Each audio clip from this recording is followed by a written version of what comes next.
নমস্কার বন্ধুরা, কাকলি ব্লগের একটা নতুন রেসিপি নিয়ে আজকে আমি চলে এসেছি আপনাদের কাছে। এটি খুব সুস্বাদু এবং একটি পরিচিত বাংলার রেসিপি, যা কি হলো তালের বড়া। তালের বড়া এই সময় খুবই একটি জনপ্রিয় রেসিপি, যেটা পশ্চিমবঙ্গে খুবই প্রচলিত। কিন্তু যেহেতু মুম্বাইতে তাল খুব একটা পাওয়া যায় না, আমি জোগাড় করে তালের বড়া বানিয়েছি। তো আমি কি করেছি, একটু গরম জলের মধ্যে একটু কিছুটা সুজি ভিজিয়ে রাখলাম, যাতে সুজিগুলো একটু নরম হয়ে যায়। আর আমি যেহেতু এখানে তাল পাই না, তাই আমি রসরাজের এই একটা তালের পাল্পের একটা প্যাকেট আমি জোগাড় করেছি আমার একটা বন্ধুর রেফারেন্সে। আর এই পাল্পটা যেহেতু রেডিমেড পাওয়া গেছে, আমাকে ওই তালগুলোকে ঘষে ঘষে এই পাল্পটা বের করতে হয়নি। তো ওই কাজটা করা থেকে আমি বিরত থেকেছি। আর এর মধ্যে আমি দিয়ে দিচ্ছি চালের গুঁড়ো। চালের গুঁড়ো দিলে এই বড়াগুলো একটু ক্রিস্পি হবে।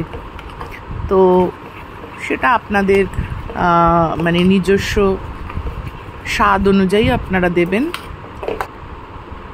এটা দিয়ে ভালো করে মিক্স করতে হবে, খুব ভালো করে ফাটাতে হবে। এবারে আমি যেই সুজিটা ভিজিয়ে রেখেছিলাম, সুজিটা আপনি আধ ঘন্টা ভেজাতে পারেন, তার বেশিও ভেজাতে পারেন, কোনো অসুবিধা নেই। ওই ভেজানো সুজিটা এবার আমি এর মধ্যে দিয়ে দেবো, দিয়ে এটাকেও ভালো করে মিশিয়ে নেব। এবার দিয়ে দিচ্ছি খানিকটা পরিমাণে ময়দা। ময়দাটা দিলে বাঁধুনিটা খুব ভালো হয়, তাহলে তেলে ছেড়ে যায় না, সেই জন্য পরিমাণ মতো ময়দা দেবেন। আর আমি এখানে মেজারমেন্টটা সম্পূর্ণ নিজের আন্দাজের ওপরই করেছি। আর দেব আমি চিনি। যদিও আমার এই তালটা খুব মিষ্টি ছিল, অনেক তালগুলো খুব একটু তিতো হয়, সেক্ষেত্রে মিষ্টির পরিমাণটা বাড়বে কমবে বই কি। তো সেটা সম্পূর্ণ আপনাদের নিজেদের ওপর। আমি কিছু নারকেল কুড়ো করে রেখেছিলাম আগে থাকতেই, সেই নারকেল কোড়াটা আমি এবার এই মিশ্রণটার মধ্যে ঢেলে দিয়ে সেটাকে ভালো করে মেশাবো। এই যে মিশ্রণটা আমরা তৈরি করছি, এইটা সম্পূর্ণরূপে তালটা যে একটু ফোলা ফোলা এবং যে নরম হবে, এটা ডিপেন্ড করছে কত সুন্দর এটাকে আমরা ফাটাতে পারি। এটাকে ফাটিয়ে ফাটিয়ে ফাটিয়ে ফাটিয়ে খুব ভালো করে একদম নরম করে ফেলতে হবে, তবে এটার আসল স্বাদটা আসবে। এইবারে আমি দিয়ে দেব 1 চুটকি নুন। আর এই ভাজাটা আমরা সাদা তেলে ভাজবো এবং এটা ডিপ ফ্রাই করব, তাই তেলের পরিমাণটা একটু বেশি রাখতে হবে। তো আমি কড়াইতে তেলটা বসিয়ে দিলাম। এবারে দিয়ে দেবো একটু বেকিং সোডা। বেকিং সোডাটা দিলে তালের বড়াগুলো ভালো মতো ফুলবে।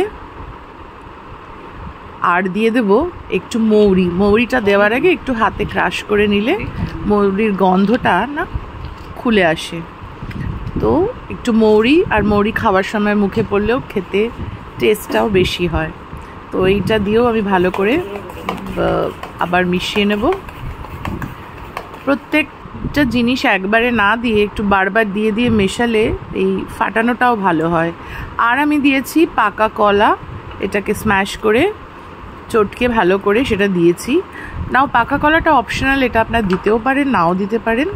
আর পাকা কলাটা যেহেতু মিষ্টত্বর পরিমাণটাকে বাড়ায়, তাহলে পাকা কলা দিলে চিনির পরিমাণটা একটু কম লাগে। তো সেটা একটু চেখে দেখে তবেই চিনির পরিমাণটা দিতে পারেন, বা কলাটা দেওয়ার পরে যদি তালটা তিতো থাকে তাহলে পরে চিনিটা দিলেও হয়, কোনো প্রবলেম হয় না। তো কলাটা এবার আমি মিশিয়ে দিলাম। এইবারেও আমি ভাজার আগে বেশ খানিকক্ষণ এটাকে ভালো করে ফাটিয়ে নেব, যাতে পুরো মিশ্রণটা একদম ভালো মতো মিশে যায়। আসলে চালের গুঁড়োটা একটু মিশতে সময় লাগে। অনেকে আবার কি করেন, চালের গুঁড়োটা একটু জলে ভিজিয়ে রাখেন, তাতে ওটা একটু নরম হয়ে যায় এবং খুব সহজে মিশে যেতে পারে। তো যেটা আপনার সুবিধা সেই অনুযায়ী করবেন।